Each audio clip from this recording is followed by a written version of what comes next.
والصلاة والسلام على من اصطفى أما بعد. قال الله تعالى في القرآن المجيد والفرقان الحميد: فأعوذ بالله من الشيطان الرجيم بسم الله الرحمن الرحيم. يا قوم ادخلوا الأرض المقدسة التي كتب الله لكم صدق الله العظيم. قابل احترام بھائی اور بزرگوں، فلسطین کی سرزمین بابرکت، مقدس اور نہایت عظمت والی سرزمین ہے.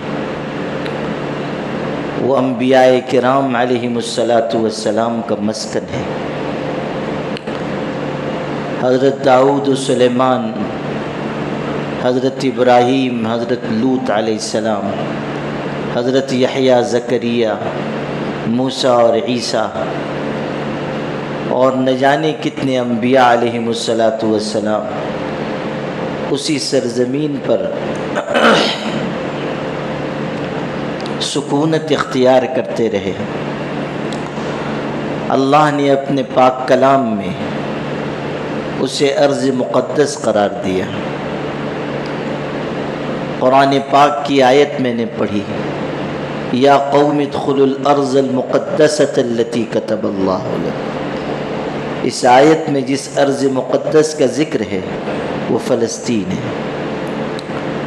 حضور نبی کریم صلی اللہ علیہ وسلم نے خبر دی ہے کہ فلسطین کی سرزمین ہی محشر بپا ہونے کی جگہ ہے. ارض المحشر والمنشر حدیث پاک کے الفاظ ہیں. آپ نے ارشاد فرمایا: اگر تم مسجد اقصیٰ پہنچ سکو وہاں ضرور نماز پڑھو. اگر نماز نہیں پڑھ پا رہے ہو، وہاں نہیں پہنچ پا رہے ہو، تو کم سے کم وہاں کے لیے تیل بھیجو جو مسجد کے چراغوں میں، قندیلوں میں روشن کر دیا جائے. آپ صلی اللہ علیہ وسلم معراج کے سفر پر تشریف لے گئے. آپ نے وہیں مسجد اقصیٰ میں انبیاء علیہم السلام کی امامت فرمائی. اسی لیے اس کو سرزمین معراج کہا جاتا ہے. مسرا رسول اللہ صلی اللہ علیہ وسلم عربی میں کہا جاتا ہے کہ حضور صلی اللہ علیہ وسلم کے معراج کے سفر میں آپ کی قیامگاہ، آپ کا پہلا پڑاؤ وہی مسجد اقصیٰ ہے. حضرت ابو ذر غفاری رضی اللہ تعالیٰ عنہ کی روایت بخاری میں ہے. انہوں نے حضور صلی اللہ علیہ وسلم سے پوچھا: سب سے پہلی مسجد روئے زمین پر کون سی تعمیر ہوئی؟ آپ نے فرمایا مسجد حرام. پوچھا اس کے بعد دوسری مسجد؟ آپ نے فرمایا مسجد اقصیٰ. سوال کیا کم بینہما، دونوں کے درمیان فاصلہ کتنا ہے، یعنی مسجد حرام سے کتنی مدت کے بعد مسجد اقصیٰ تعمیر ہوئی؟ آپ نے فرمایا 40 سنہ، 40 سال کے بعد. یعنی مسجد حرام کی کچھ ہی مدت کے بعد مسجد اقصیٰ تعمیر ہوئی. جب حضرت سلیمان علیہ السلام نے اثر نو مسجد اقصیٰ کی تعمیر فرمائی، حدیث میں اس موقع پر انہوں نے 3 دعائیں مانگی تھی. یہ جو دعا ان کی قرآن میں آئی ہے: ہب لی ملکا لا ینبغی لأحد من بعدی، کہ مجھ کو ایسی بادشاہت دے جو میرے بعد کسی کو نہ ملے، یہ اسی موقع کی دعا ہے اور اللہ نے اس کو قبول فرمایا. ایسی قبولیت بخشی کہ ان کو وہ بادشاہت نصیب ہوئی جو دنیا میں کسی کو نصیب نہ ہو سکی. 3 دعائیں اس وقت انہوں نے کی تھی. ان میں تیسری دعا یہ تھی کہ اے اللہ، جو کوئی شخص اس مسجد میں آئے، یہاں نماز پڑھے، وہ یہاں سے ایسے لوٹ کر جائے، گناہوں سے اس طرح پاک ہو جائے گویا کہ آج ہی اپنی ماں کے پیٹ سے پیدا ہوا ہے. حضور صلی اللہ علیہ وسلم نے ارشاد فرمایا اسی حدیث میں آپ نے فرمایا اللہ کی ذات سے امید ہے کہ اللہ نے اس دعا کو بھی قبول فرمایا ہوگا، جس طرح اللہ نے ان کی پہلی 2 دعائیں قبول کی، اللہ نے اس دعا کو بھی مقبول کیا ہوگا۔ آپ غور کیجئے کہ کیسی بابرکت سرزمین ہے، بابرکت مسجد ہے۔ اللہ تعالیٰ نے انبیاء علیہم السلام کے قدموں کی برکتیں، ان کے انفاس قدسیہ کی نورانیت اس سرزمین کو عطا فرمائی ہے۔ آخر زمانے میں وہی سرزمین ایسی ہوگی جہاں حق پر قائم رہنے والے لوگ ہوں گے۔ لا تزال طائفة من امتی ظاہرین علی الحق لعدوہم قاہرین۔ حضور صلی اللہ علیہ وسلم ارشاد فرما رہے ہیں کہ میری امت کا ایک طبقہ ایسا رہے گا جو حق پر قائم ہوگا، دشمنوں پر قہر ڈھانے والا ہوگا، ان کا مقابلہ کرنے والا ہوگا۔ آخر زمانے کی بات آپ نے ارشاد فرمائی، جب سب لوگ راہ سے ہٹ جائیں گے تب بھی ایک جماعت دین پر قائم رہے گی، دشمنوں کا مقابلہ کرے گی، حق کو سینے سے لگائے رکھے گی۔ صحابہ نے پوچھا من ہم یا رسول اللہ، اللہ کے رسول یہ کون لوگ ہوں گے، کہاں ہوں گے؟ حضور نے فرمایا ہم ببیت المقدس و اکناف بیت المقدس، فلسطین میں ہوں گے، اس کے آس پاس ہوں گے۔ یہ لوگ حق پر قائم رہیں گے اور دشمنوں سے مقابلہ کرتے رہیں گے۔ بیت المقدس میں ہوں گے، اطراف و اکناف میں ہوں گے۔ حضور نبی کریم صلی اللہ علیہ وسلم نے یہ بھی خبر دی کہ جب دنیا میں دجال آئے گا، دنیا میں شر پھیلائے گا، اس کو عجیب و غریب قوتیں دی جائیں گی۔ آسمان سے کہے گا پانی برسا تو آسمان پانی برسائے گا، زمین سے کہے گا غلہ اور اناج اگا، زمین سے غلہ اور اناج اگے گا۔ لوگوں کو دجل اور فریب میں مبتلا کرے گا، اس کا شر نہایت خطرناک ہوگا، اس کا فتنہ نہایت خطرناک اور لوگوں کی عقل کو معوف کر دینے والا ہوگا۔ حضور صلی اللہ علیہ وسلم نے یہ بات بھی ارشاد فرمائی ہے، کوئی پیغمبر ایسا نہیں گزرا جس نے اپنی امت کو دجال کے شر سے نہ ڈرایا ہو۔ جو پیغمبر آیا اس نے اپنی قوم کو، اپنی امت کو دجال کے فتنے اور شر سے ڈرایا ہے۔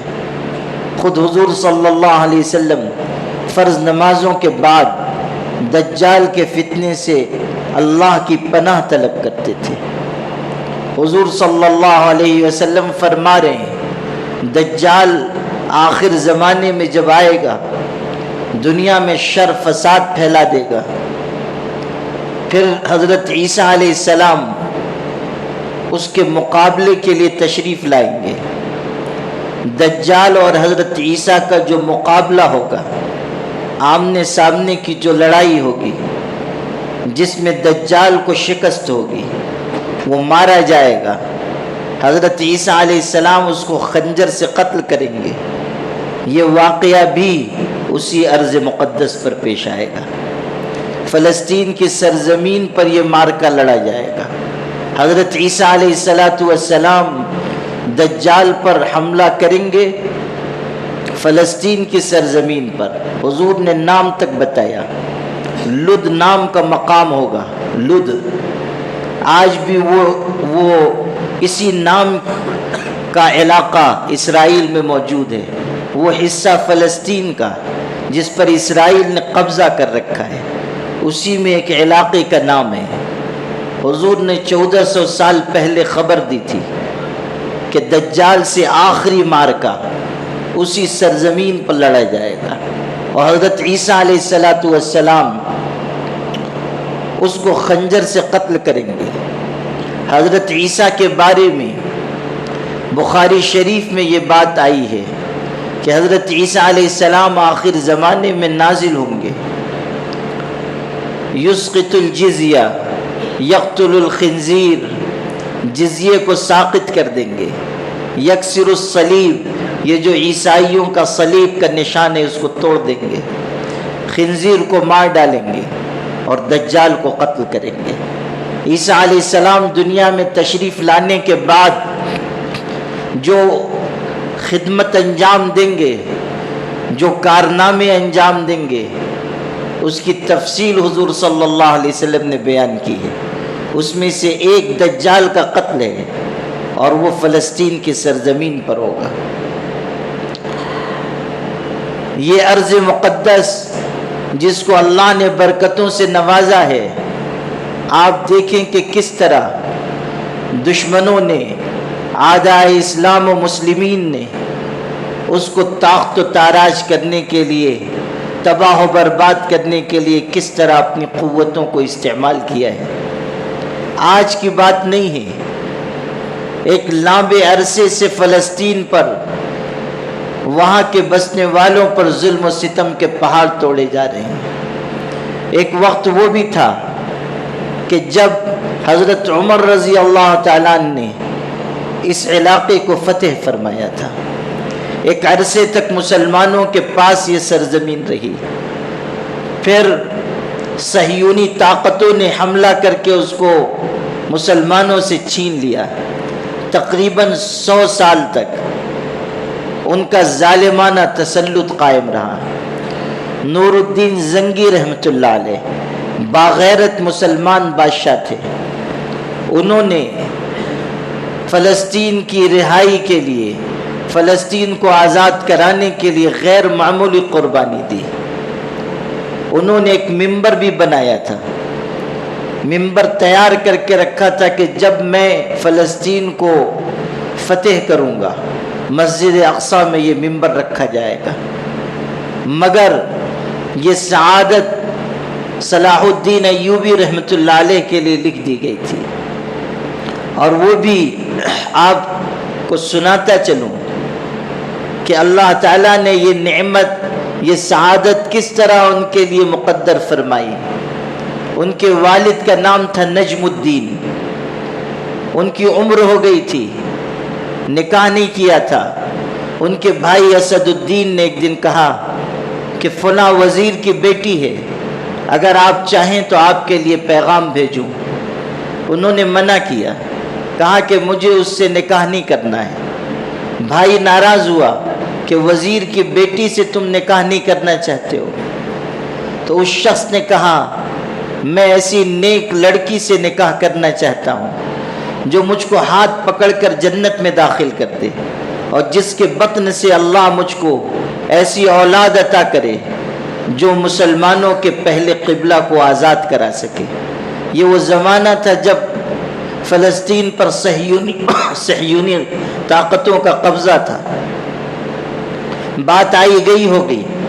کچھ عرصے کے بعد یہ اپنے علاقے کے ایک بڑے عالم اور بزرگ کی خدمت میں حاضر تھے. کچھ بات ہو رہی تھی، اتنے میں ایک خاتون آئی. انہوں نے ان بزرگ سے کہا کچھ بات کرنی. انہوں نے کہا کہ فرمائیے.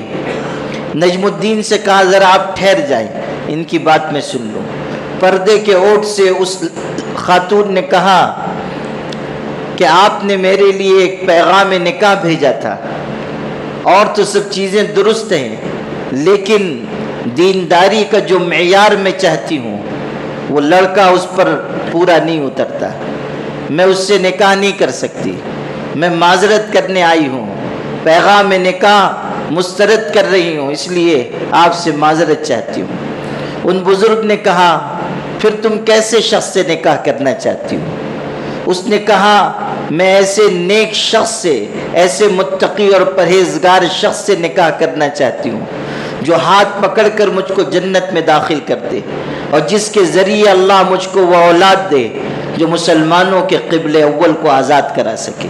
جو جملے نجم الدین نے اپنے بھائی سے کہے تھے وہی اس خاتون کی زبان سے نکلے. وہ بھی سن رہے تھے. جب یہ سنا انہوں نے تو چونک گئے. ان بزرگ سے کہا کہ حضرت اگر مناسب سمجھیں تو میرے ساتھ ان کا نکاح کرا دیں۔ ان عالم اور بزرگ نے کہا نکاح تو ہو جائے گا، مگر یہ بات سمجھ لو کہ یہ ہمارے محلے کے سب سے غریب گھرانے کی لڑکی ہے، تم مال منصب والے ہو، گزر بسر کر سکو گے۔ انہوں نے کہا بسم اللہ۔ حسن نیت پر یہ نکاح ہوا تھا، اچھے جذبات اور احساسات کے ساتھ نکاح ہوا تھا۔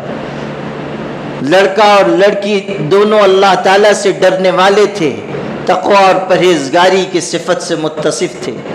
اللہ نے اس کی یہ برکت ظاہر کی کہ ان کے ہاں اولاد پیدا ہوئی، جس کو دنیا نے صلاح الدین ایوبی کے نام سے یاد کیا، اور انہوں نے ہی 1157 میں بیت المقدس کو فتح کیا، عدل اور مروت اور مرحمت کی وہ مثال قائم کی کہ وہ عیسائی دنیا جس نے ان سے شکست کھائی تھی، وہ بھی آج تک ان کے عدل و انصاف، ان کی مرحمت اور مروت کے واقعات تحریر کرتی ہے۔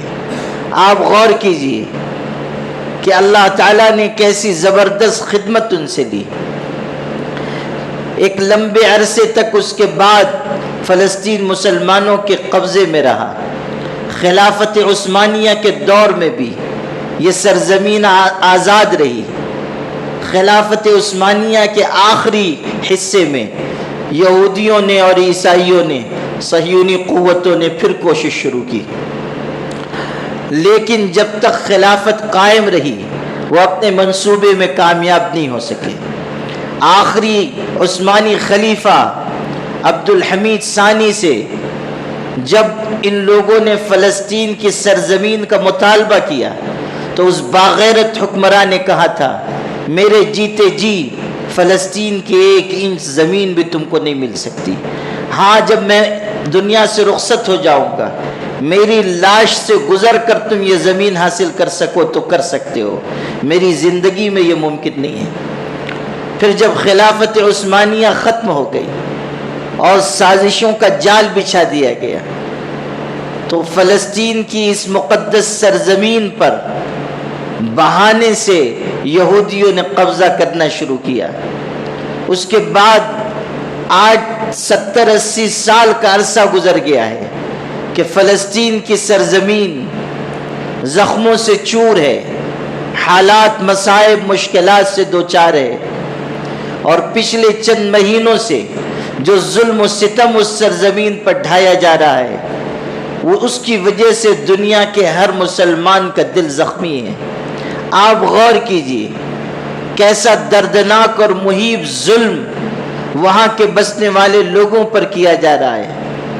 ہزار لوگ شہید ہو چکے ہیں، سینکڑوں مساجد شہید کی جا چکی ہیں، ہزاروں مکانات گرائے جا چکے ہیں۔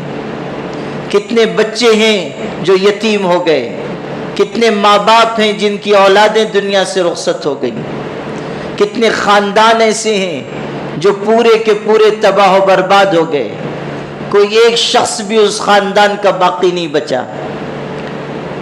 ابھی چند دن پہلے وہاں کے بعض ہسپتالوں کے احاطے میں اجتماعی قبریں دریافت ہوئی ہیں۔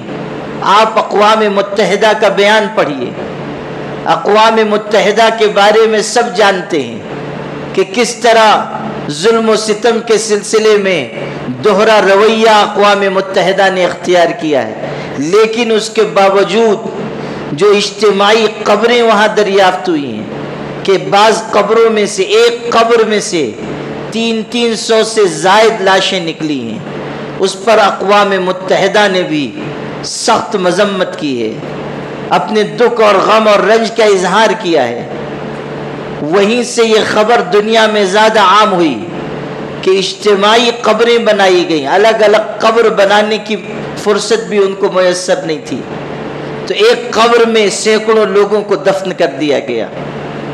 آپ غور کیجئے کہ اس وقت فلسطین کے اس خطے پر غم اور رنج و الم کا کیسا پہاڑ توڑا گیا ہے، کس کس طرح کے حوادث کوارث وہاں ظہور پذیر ہو رہے ہیں، غم و رنج و الم کی کیسی داستانیں لکھی جا رہی ہیں۔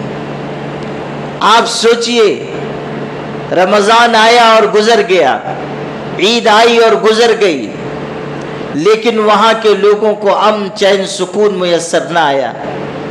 عین عید کے دن بھی وہاں بمباری کی گئی، لوگ شہید ہوئے۔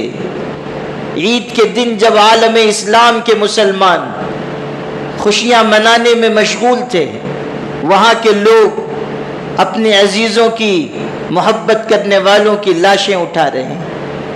کیسے دردناک مناظر ہیں، آپ اگر دیکھیں کلیجہ منہ کو آتا ہے۔ ایسی خطرناک صورتحال ہے کہ جنازے کی نماز پڑھنے میں بھی لوگ جمع نہیں ہو پا رہے ہیں کہ کہیں اکٹھا ہوں اور اسی وقت بمباری کر دی جائے۔ آپ ذرائع ابلاغ پر دیکھیے، ایک باپ کی تصویر آئی ہوئی ہے، ویڈیو اس کا وائرل ہوا ہے، ایک گاڑی کے اوٹ میں اپنے بچے کی لاش سامنے رکھ کر اکیلا جنازے کی نماز پڑھ رہا ہے۔ اس کی بیٹی جو نوعمر ہے وہیں کھڑی ہوئی ہے اس گاڑی کے اوٹ میں، اور اپنے بھائی جس پر جنازے کی نماز اس کے والد پڑھ رہے ہیں، نوعمر بچی ہے، اس کو احساس بھی نہیں کہ کیا صدمہ گزر گیا۔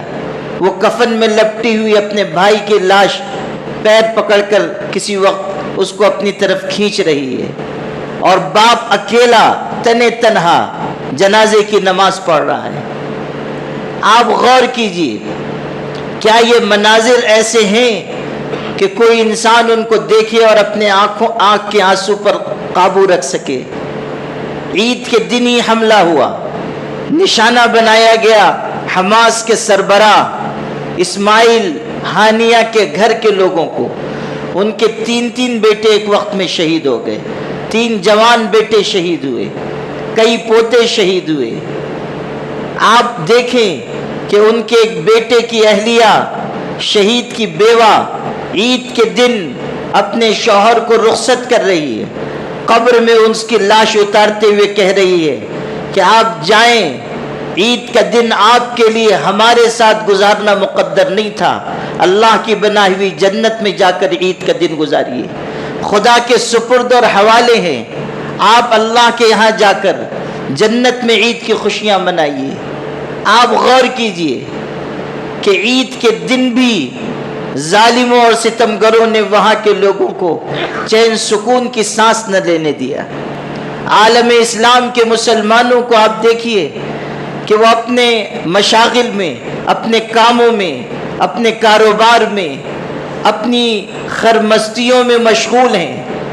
دنیا میں کتنے ملک ہیں جو مسلم ملک کہلاتے ہیں، لیکن حالت یہ ہے کہ اس ظلم و ستم کو روکنے کے لیے کوئی مضبوط اقدام ہماری طرف سے نہیں ہو رہا ہے۔ کتنے لوگ ہیں، کتنے مسلم ملک ہیں جو اس وقت بھی اسرائیل سے اپنے تجارتی رابطے قائم کیے ہوئے ہیں، امریکہ کے آگے سرنگوں ہو رہے ہیں، سجدہ ریز ہو رہے ہیں۔ یہ کیسی دردناک صورتحال ہے کہ ایک طرف ہزاروں مسلمانوں کا خون بہایا جائے اور ہم اسی ملک سے اپنے تجارتی روابط استوار کریں جو مسلمانوں کا خون، ان کا لہو پانی کی طرح بہا رہا ہے۔ مسلمانوں سے کہا جا رہا ہے کہ آپ اسرائیلی مصنوعات کا بائیکاٹ کیجئے، لیکن افسوس کہ ہمارے اندر اتنی غیرت بھی باقی نہ رہی کہ ہم اجتماعی طریقے پر اسرائیلی مصنوعات کا بائیکاٹ کر دیں۔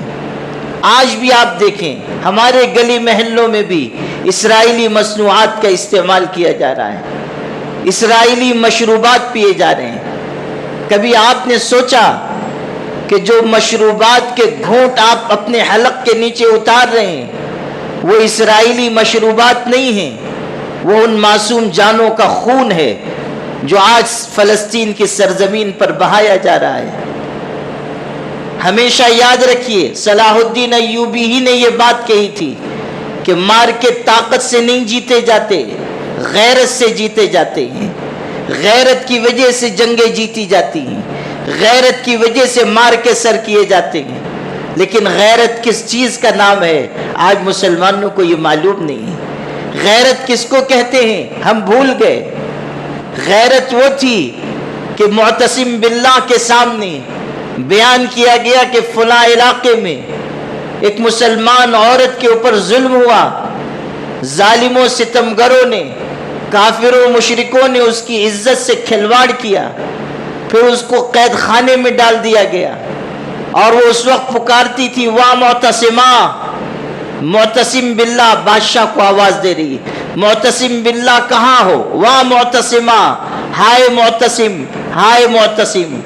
آپ غور کیجئے، صرف ایک عورت کے اوپر ظلم ہوا تھا، لیکن معتصم باللہ وہ بادشاہ جب اس کے سامنے یہ بات نقل کی گئی، وہ غصے میں اپنے تخت سے کھڑا ہو گیا، چہرہ غصے کی وجہ سے سرخ ہو گیا، اور اس نے کہا لبیک یا اختی، میری بہن میں حاضر ہوں، میں حاضر ہوں۔ لشکر کو حکم دیا کہ تیاری کر لو، اور پھر اپنے لشکر کے ساتھ اس علاقے میں گیا، فوجوں سے مقابلہ کیا، وہاں کے رہنے بسنے والے جو ظالم ستمگر لوگ تھے ان کو تہس نہس کر دیا، قید خانے میں جا کر اس خاتون کو رہائی دلائی، اور کہا تم نے اپنے بھائی کو آواز دی تھی، تمہاری عزت کی حفاظت کے لیے میں حاضر ہوں۔ غیرت اس کا نام ہے۔ بے غیرتی کے ساتھ قومیں زندہ نہیں رہتی۔ آج اگر ظالم اور ستمگر فلسطینی مسلمانوں کا خون بہا رہے ہیں تو وہ ذمہ دار تو ہیں، لیکن ہم اپنے گریبان میں منہ ڈال کر دیکھیں کہ ہم ان کے لیے کیا کر رہے ہیں۔ کیا ہم اسرائیلی مصنوعات کا بائیکاٹ کرتے ہیں؟ کیا ہم روزانہ ان کے لیے دعا کا اہتمام کرتے ہیں؟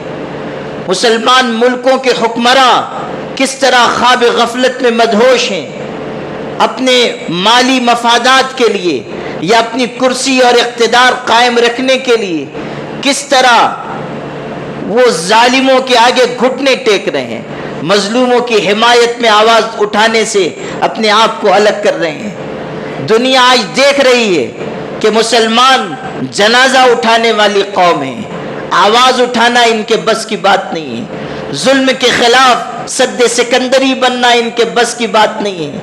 مسلمانوں کو اس بے حسی کے ساتھ نہیں جینا چاہیے، مسلمانوں کو اس غفلت اور بے شعوری کے ساتھ نہیں جینا چاہیے۔ ایک زندہ ملت اور قوم ہونے کی حیثیت سے ہمیشہ اپنے بھائیوں کا دکھ درد ہمیں اپنے دل میں محسوس کرنا چاہیے۔ حضور صلی اللہ علیہ وسلم نے جس اخوت ایمانی کی زنجیر میں ہمیں جکڑا ہے، جس اخوت ایمانی کی زنجیر سے ہمیں جوڑا ہے، ہمیشہ اس اخوت ایمانی کا ہمیں خیال رکھنا چاہیے۔ ہمیشہ یاد رکھیے کہ آج اگر ہمارے بھائیوں پر ظلم و ستم ہو رہا ہے اور ہم اس کی تکلیف، اس کا درد محسوس نہ کریں، کل قیامت کے دن اللہ کی بارگاہ میں مجرم قرار پائیں گے۔ اللہ کے ہاں ہم سے باز پرس ہوگی، اللہ تعالیٰ کے ہاں ہم پکڑے جائیں گے۔ گرمی کا موسم ہے، ہم ٹھنڈا میٹھا خوشگوار پانی پی رہے ہیں، لیکن سینکڑوں مسلمان بچے بچیاں ہیں جو فلسطین میں 2 گھونٹ پانی پینے کے لیے قطار میں لگے ہوئے ہیں۔ کھانا ان سے روک دیا گیا، پانی ان سے روک دیا گیا، زندگی کی سہولتیں اور ضروریات ان سے چھین لی گئی، آدھی روٹی کے محتاج بنا دیے گئے، 2 گھونٹ پانی کے لیے قطاروں میں لگے ہوئے ہیں۔ غور کیجئے کہ اگر ہم ان کے حق میں آواز نہ اٹھائیں تو قیامت کے دن معصوم ہاتھ ہوں گے اور ہمارا دامن ہوگا۔ حضور نبی کریم صلی اللہ علیہ وسلم کی امت کے یہ افراد ہیں، یہ ہمارے آپ کے خلاف قیامت کے دن فریاد کریں گے، دعویٰ دائر کریں گے۔ آپ دیکھیں ذرائع ابلاغ پر آ چکا ہے کہ ایک بوڑھا شخص جس کے بچوں کے بچے شہید ہوئے، خاندان شہید ہوا ہے، لاشیں کفن میں ملبوس رکھی ہوئی ہیں، اور وہ بوڑھا شخص ان لاشوں کے درمیان کھڑے ہو کر کہتا ہے کہ تم شہید ہو گئے، میرے جگر کے ٹکڑوں، تم خدا کی بارگاہ میں ہلاک کر دیے گئے، اب تم جا رہے ہو، حضور صلی اللہ علیہ وسلم سے تمہاری ملاقات ہوگی۔ حضور سے شکایت کرنا کہ جس وقت ہمارے جگر کے ٹکڑوں کو ہلاک کیا گیا، دنیا کے مسلمان خواب غفلت میں پڑے ہوئے تھے۔ جا کر حضور سے کہنا کہ جس وقت ہم کو مارا گیا، آپ کی امت کے لوگ تماشائی بنے ہوئے تھے. آپ غور کیجئے یہ کیسے دردناک الفاظ ہیں. ایک بوڑھا شخص جس کا خاندان شہید ہو گیا ہے، وہ ان لاشوں کے درمیان کہتا ہے تم جا رہے ہو رسول کریم صلی اللہ علیہ وسلم سے جا کر شکایت کرنا کہ ہم پر یہ ظلم ہوا اور لوگ تماشائی بنے رہے ہیں. میرے بھائیوں، ہم جو کر سکتے ہیں ہمیں کرنا چاہیے تاکہ عند اللہ ہم جواب دہی سے بچ سکیں.